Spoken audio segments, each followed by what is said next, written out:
Well, hey there, friends. Welcome back to Savage Sullivan Math. Today we're going to take a look at something called literal equations. Now, literal equations are equations that have two or more different variables. So, 2x plus 3y equals 10, anything that has two different variables with numbers, but also formulas. Formulas are also considered literal equations. So here we have the volume formula of a rectangular prism. And you'll see that I have W underlined twice. We're going to rewrite this formula so that W is isolated. Or, in other words, we are going to solve for W.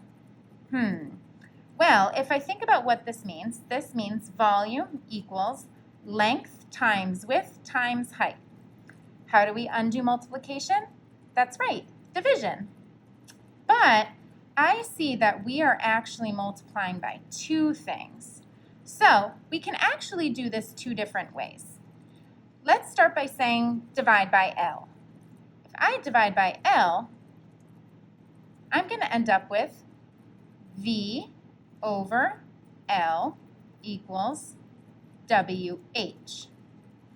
Well, I know I also have to do a second division. I have to divide by H in order to separate the W and the H.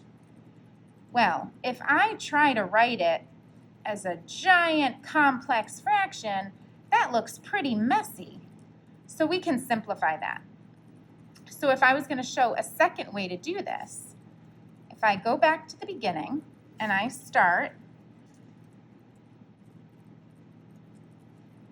can start by simply dividing everything by L and H right away, because that will cancel out the L and the H at the same time on the right-hand side. So I end up with volume divided by LH is equal to W. And that is a lot nicer to look at than this giant complex fraction over here. Nice! Woo! Nice job, Mrs. Savage. Check out this one. This is y equals mx plus b. That is a lot of variables. I want to solve this particular equation for the variable of m.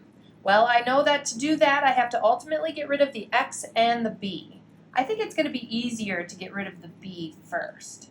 So it's a positive b. To undo positive b, I need to subtract b. Whatever you do on one side, you have to do to the other side.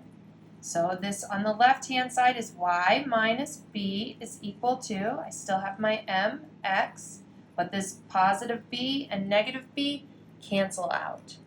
Remember, I still am trying to get this m alone. So what's happening between the m and the x? It is m times x. So the opposite of multiplication is division. So I need to divide both sides by x. When I do that, these will reduce to 1, and it will leave me with m is equal to y minus b all divided by x. Just like that. If you found this video helpful, please like and subscribe.